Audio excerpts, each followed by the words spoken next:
All right, ladies and gentlemen, welcome to another exciting episode of the Geeky Misfit podcast. I'm your host, the Geeky Misfit himself, Jalen Coleman, and our guest today is an actress that I'm extremely excited to talk to. You've seen her in projects such as For All of Mankind, and currently you can see her as Agent Robinson in Hulu's Paradise. Ladies and gentlemen, it is Krys Marshall.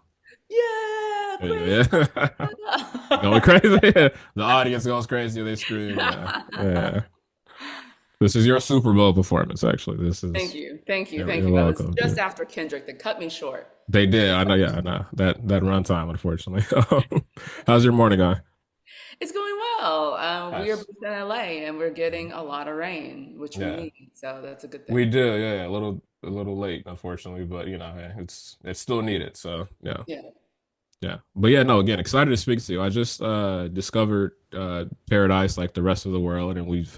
I've been I've been literally actively watching it every week as soon as what is it, 9? I think 9 on Hulu Uh-huh. when it like drops, I'm like right there like Right, refreshing right, the right. page. Exactly, because it's like midnight East Yeah. Coast, but then Mhm. 9 p.m. for us, so Yeah. we get it on Monday night. Yeah. Thankfully, yeah, yeah. So then if we have work in the morning, we can probably squeeze in that episode right there, which is pretty much what I've been doing, thankfully. But it's Nice. such an exciting show. I love watching you and the rest of the cast in it. I'm curious how has it been so far with like the recognition the show's been getting, the love the show's been Yeah. getting. It's freaking awesome.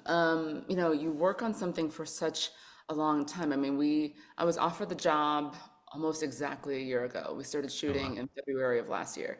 And so it feels like you've been like birthing this baby for such a long time and like hoping that the world loves it. And each episode that you first read, of course, the script, and then you start to work on the scenes, you just feel in your bones like you're making something special, but then you have no Yeah. idea, of course, how it would be perceived by the world. So, once the show came out, the reception has just been incredible, and seeing that we are like, certified good on Rotten Mhm. Tomatoes and #1 on streaming, it's just like mind blowing. Yeah, Yeah. it's mind blowing. It's literally I can literally see the rise in the popularity of the show. Like I saw the pilot and I was literally like texting people like, "Yo, you guys should check the show out." And then I Yeah. started seeing other friends and TikToks appearing, and it's become. I have a group chat on Twitter for like a TV show called Power, and literally we started talking about Paradise instead of So many people keep telling me that they're like, I'm in a Paradise support group yeah. because I need somebody else to talk to about this show. And I think that like, the world is in just such a crazy space right now. I feel like Mhm. we're all just so divided and both like culturally, politically, all of those Yeah. things. And I think back to like back in the day, shows like Lost, where Yeah. it was like you couldn't wait to talk about these shows the next Mhm. morning you were at school or you were at work. And so I feel like that's for me is like without sounding cheesy, like that's the magic of television and the movies is like finding things that can bring folks together and feel like there's a sense of community there. And so you may live in Yeah. LA, somebody else lives in, Detroit or whatever, but you guys are all like communicating about this thing and you feel like, like this bond. So it Yeah. makes me really happy to see that that's been happening with fans of the show. Absolutely. That's a testament to the show. That's just, proves that it's great TV. And the pilot I feel like is one of the best pilots I've seen in recent years. When you got the pilot, did you think the same thing? Like what was your kind of reaction to it? I came in with like a cheat code because I Yeah. really love Dan Fogelman. He's such Yeah, of like just a course. Yeah. lovely person to work with and incredibly talented. I did a small part on This Is Us many, many years ago, and even just the little time that I was there, I was like, these people are cool. These people are so cool. They know exactly what they're doing, and obviously they went on to win like a bajillion Emmys. Yeah. So when the project came to me, I knew that Dan was a big fan of For All Mankind, so I was like, that's amazing. I can't believe he likes my work. I love Yeah. his work. And then when I read the script, it's like you're reading like page 69, page 70, page 71. Wait, wait, wait, wait. Whoa, whoa, whoa, whoa, whoa. You just have to Yeah. go back. Like, hold on, wait, wait, wait. Help me understand exactly what's going on. And so I just did not see it coming. I did Yeah. not see the twist at the end of episode 1 coming, not even a little bit. Yeah. Which is such a, I guess, a Dan Fogelman thing. Because even, I mean, similar with This Is Us, we find out at the end of that episode that Jack and Rebecca were in the 70s and the end of Paradise. well, I don't want to say spoilers, but if you're watching this, you should definitely be watching the show by now. But yeah, just definitely a testament to Dan Fogelman's writing. He's truly a brilliant writer. Yeah, yeah, really good. And I actually read for the role of Sterling's wife in the Oh, okay. pilot for This Is Us. So that was Oh, another one nice. where, I read the pilot, and initially, I Yeah. think at that point it was called either 33 or 36. It was like the name of the All pilot was right, like I remember their hearing that. birthday because they were all Yeah. turning, obviously they're twins, so their triplets are turning the same age. So I think that was the name of the pilot was like 36. Hmm. And again, when you get to the end, you're just like, what? How is this possible? So Yeah. he's just a genius. I don't know how he does it. I couldn't do it. But as the season goes on, you will continue to have those shocks and those Yeah. awe. Episode 8 is just like a doozy. I mean, Mm. it's like hold on to your seat doozy. It's That's the crazy. last episode, right, for the That's season? the last one. Yeah. Okay, yeah, I'm excited. I can't even yeah, imagine what's what's going to happen. A lot of people that watch this podcast are actors, they're filmmakers, they're up and coming creatives in the industry. You mentioned that you auditioned to play Randall's wife, Beth, and This Is Us. A lot of time actors go into auditions, they may not get the part, but they always say like leave an impression in the Yeah. room. Was that something that happened with this? Did you kind of stay in contact with Dan throughout the years, or with the Yeah, casting directors? the casting director Tiffany Little Canfield, who cast This Is Us, casts Paradise. She's responsible for a lot of my career. God bless her. Shout out She and Tiffany. shout out to Tiffany. She and I have been friends for many years. Nice. And this is a little inside baseball for your listeners who are in the industry. Although I think everybody can understand what this is like. Yeah. When you start off in Hollywood, it feels like you need to get everybody to know you and everybody to like you. And so you're driving from audition to audition and you got five different outfits in the back of your car and you're in the Starbucks bathroom switching from secretary number one to nurse number three, and you're just Yeah. like putting yourself. And over time, I began to realize that like you really only need a handful of people who love your work. You really Mm, do. So I think like if you can get your foot in the door with one or two or three people, a couple auditions that you feel good about, a few jobs that you've gotten callbacks on, a few jobs that you've booked, stay in contact with those people. Follow up with them and be like, send flowers. I had such a wonderful time on XYZ TV show. Thank you so much for bringing me in for producers for XYZ film. That was an awesome experience. Let me know yeah. if you need a reader in your office for your next audition session. Mm, Which Tiffany, who's cast me in all these jobs, I've been a reader in her office many times and sat in for table reads for jobs that I didn't get. But when I didn't get the role, they were still looking for the girl. And I was like, I have no ego about this. If I'm not the girl, mm, that's fine. Let me help you find the girl, even if she's not me. So I think like that kind of like seeing it as a long game. It's a marathon, not a yeah. sprint. And reminding yourself, like, I don't have to make everybody in Los Angeles and New York love me or know my name. But if I can find a handful of folks that I can be good to and they can be good to me, I can build a career out of that. Yeah.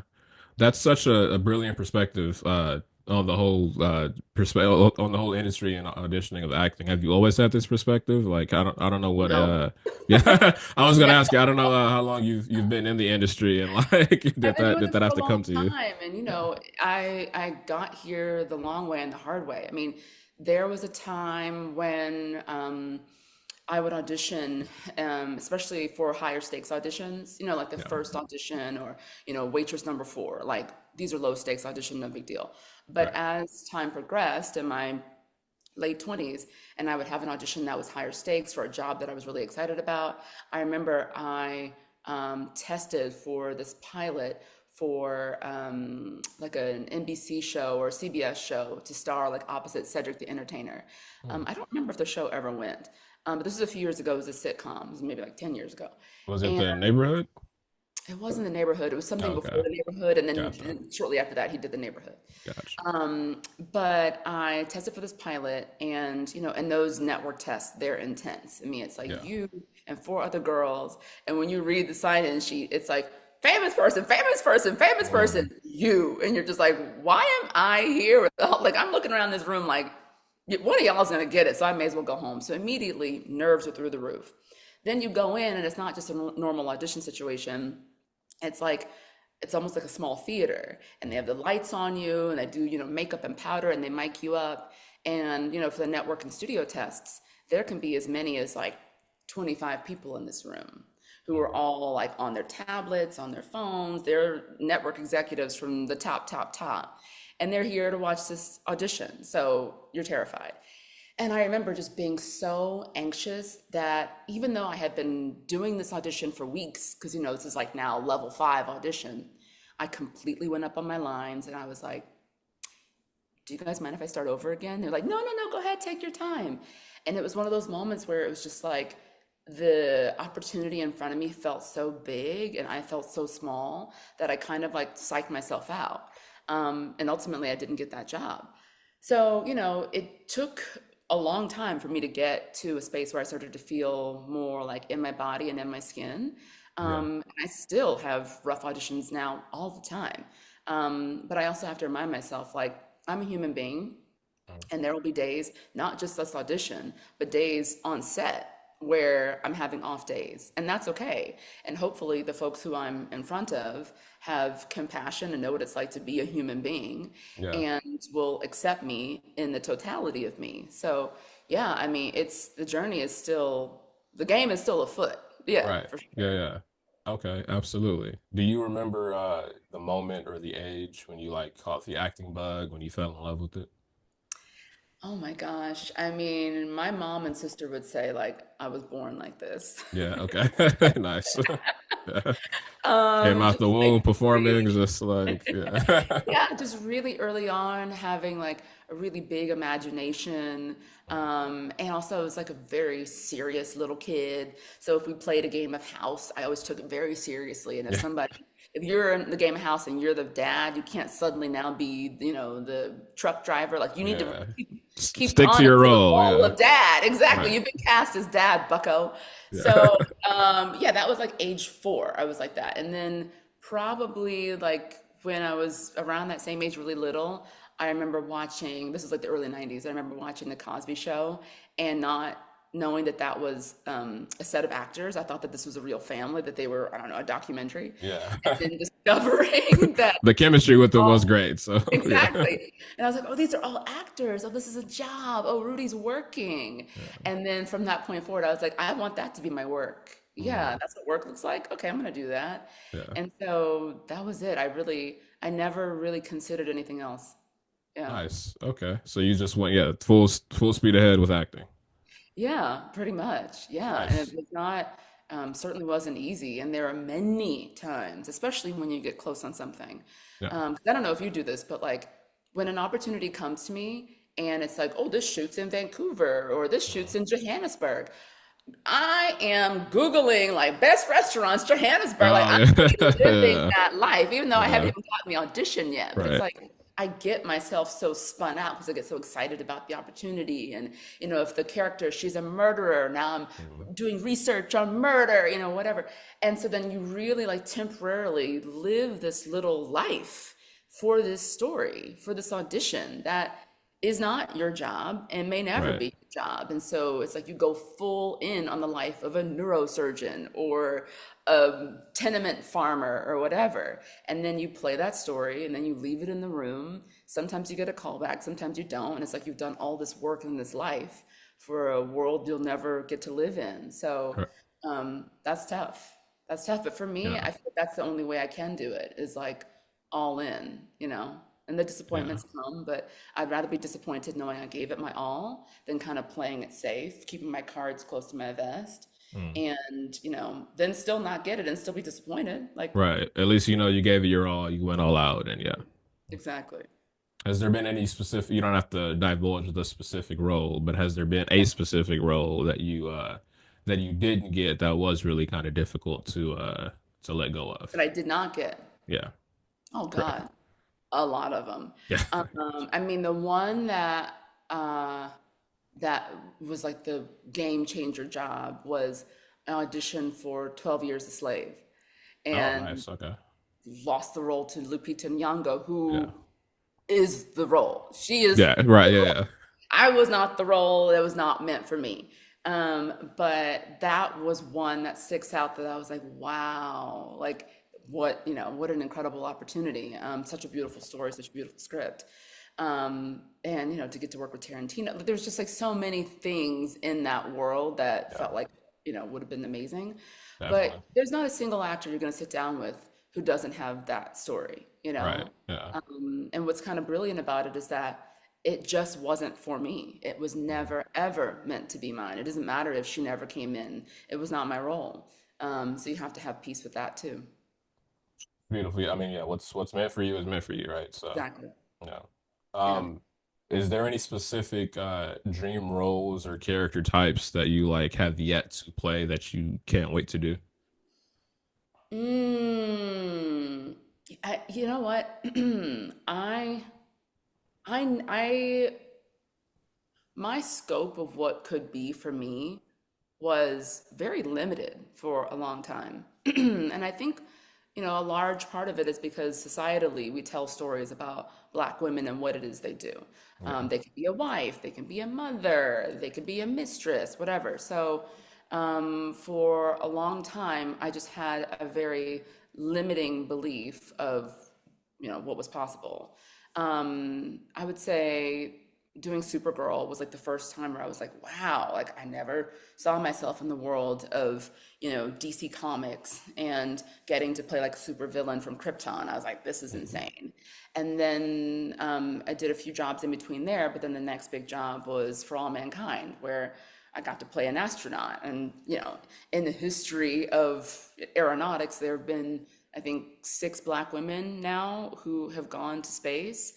Some have gone privately through SpaceX, but through NASA, I think there's only been 4.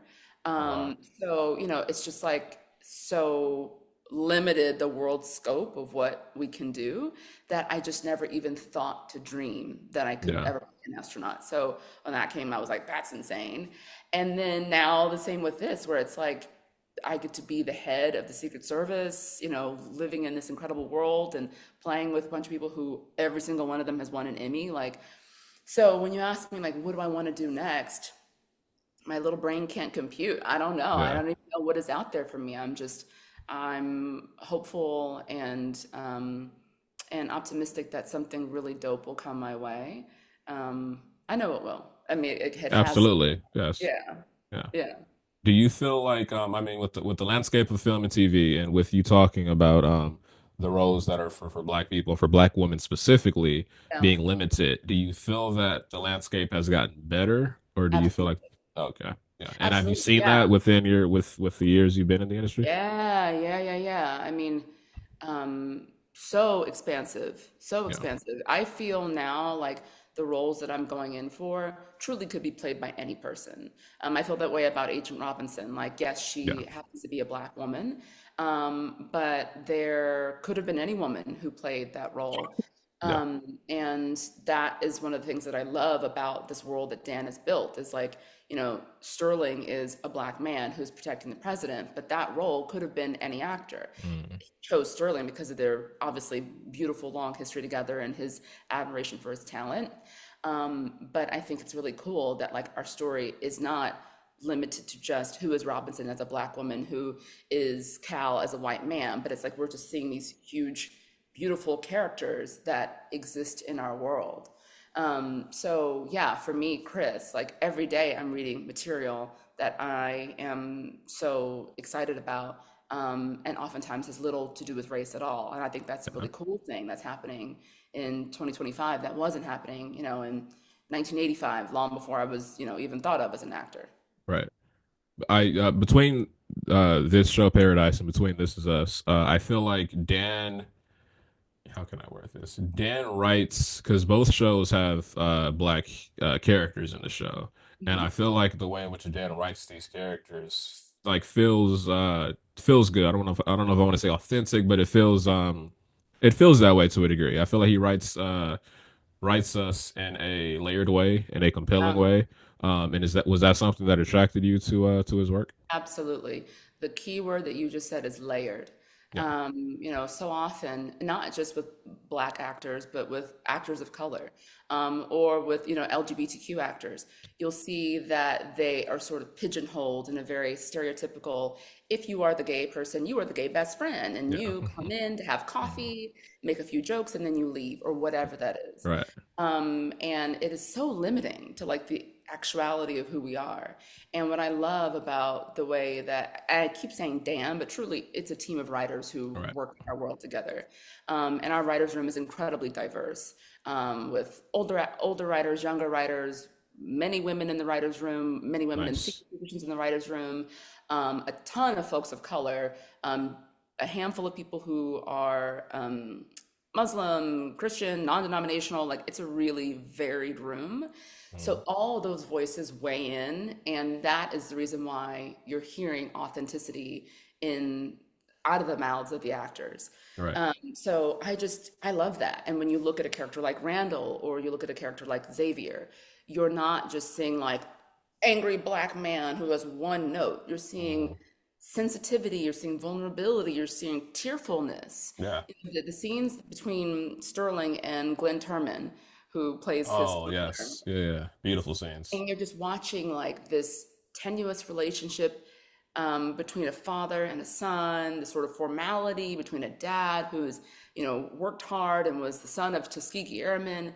But then you're also seeing this playfulness all along. These two are playing chess. Like a reminder, like Black people play chess. You know Yes. what I'm Yeah, saying? Like yeah. we are multifaceted. Yeah, We absolutely. don't Yeah. just play basketball, we also play Yeah. chess. We weren't just playing So spades or something in the, exactly, yeah, or like, spades or cards or whatever. So yeah. I think like, again, I say damn, but the room, the Yeah. world that he builds and the people he surrounds himself with are high-minded, and they're thinking about real human beings. And so that is what I think our audience is responding to, what they're excited about is like, it's hard to put your finger on it if you're not maybe in the industry and knowing what it is you're looking for in the script, Yeah. but it rings for the audience like, ooh, this feels real.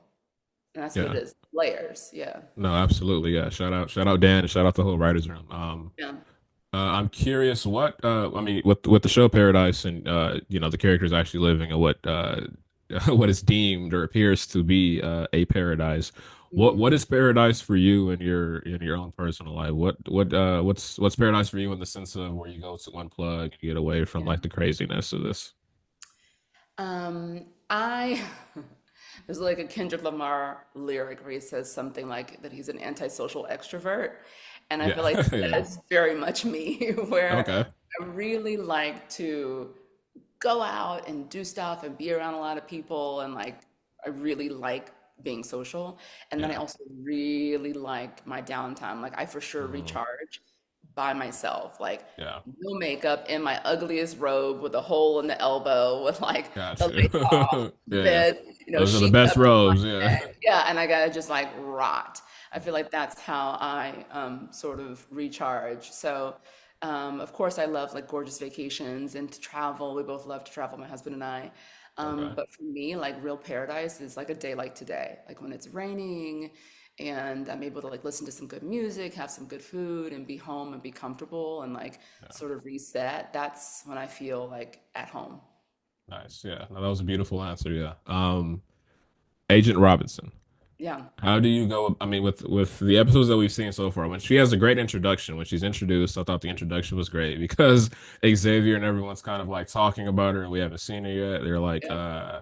we can't tell Agent Robinson yet. We have to like, make sure. And then as soon as your character walks in on screen, you come in with such a commanding force.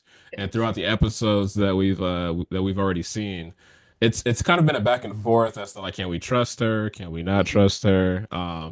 And there's aspects to her character like all the other characters that are flawed. How do you as an actress go about like not judging Agent Robinson and having compassion for her? Jalen, you asked the best questions because I Thank was you. just about to say, I loved the pilot. I did Yeah, not like Robinson. I was like, oh, yeah, she's yeah. a bitch. She's a Yeah, total bitch. And the right. way that everyone described her, she's not my cup of tea. And, Mhm. having played in For All Mankind for many seasons, a character who is like so lovable and likable and like this huge smile and like sort of like the heart in many ways in that world.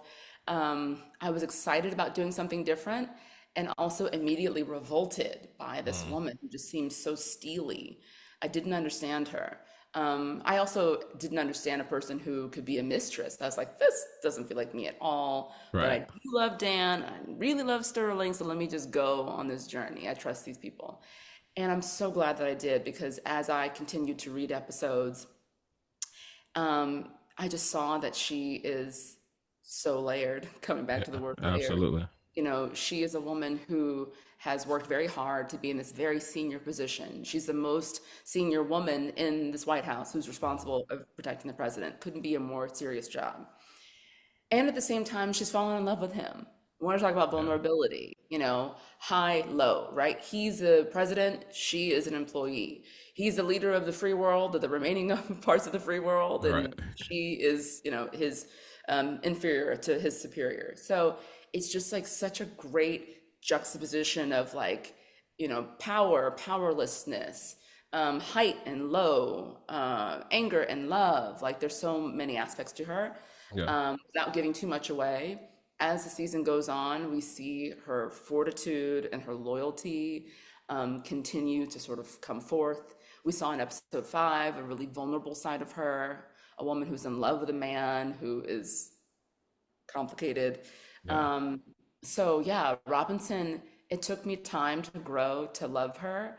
And now I really do love her, and she's just so different from me. So different from me. yeah.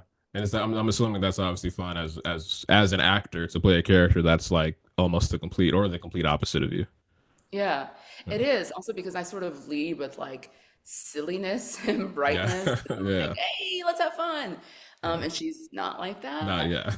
So many people keep saying to me, like, I barely recognize that that was you in this role. You Right, seem so different. I'm like, yeah, that's acting. right. That's how acting Yeah, works. you're like I'm that great. Thank you so much for the compliment. Yeah. Um, but that's fun. That's the fun Yeah. part of it is like to fully immerse in the character. And if you're the bad guy, be the bad guy. Yeah. Right. Absolutely. Before I let you go, is there anything you can tease? This episode will be out before episode 6, right? Episode 6 is the next episode. Yeah, yeah, yeah. Yes. Is there anything you can tease about actually the whole upcoming season in general, I guess? I mean, we see a little bit of this in episode 5 that Xavier and Robinson kind of go from being adversaries to maybe starting to partner up. We're Yeah. going to see more and more of that to the point where Nice. these two kind of become like Batman and Robin. It's really lovely. Perfect. Yeah. And you know, each episode feels like it has a real tone to it.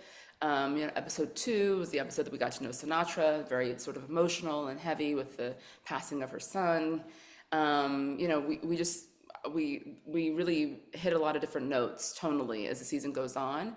And so the teaser about episode 6 is that episode 6 is a hard hitting, fast paced, you know, man on fire, guns a blazing kind of episode. Okay. Like we really haven't had a high intensity action episode. Right. It's an action episode. Yeah. Okay, yeah. No, I'm excited. Yeah, with the way episode 5 ended, I can see it getting to that. So that's Yeah. amazing. Yeah. Yeah. Again, it's been really a pleasure talking to you. I can't wait to see what's next in your career. You mentioned when you were a kid, you were watching the Cosby Show and you saw Rudy on TV, and you couldn't wait to do that. I'm sure there's little black girls and little girls of all colors right now watching you on TV. So truly, yeah, I just I want to hadn't leave you with considered that. that. You know, Thank true, yeah, absolutely, yeah. Just know that that's happening. And yeah, you're responsible for that. So Thank you. Thank you so much. It's good to absolutely. talk to you too. Likewise, good to talk to you. Wish you hope you enjoy the rest of your rainy day and You yeah, too. absolutely. Uh have a good one.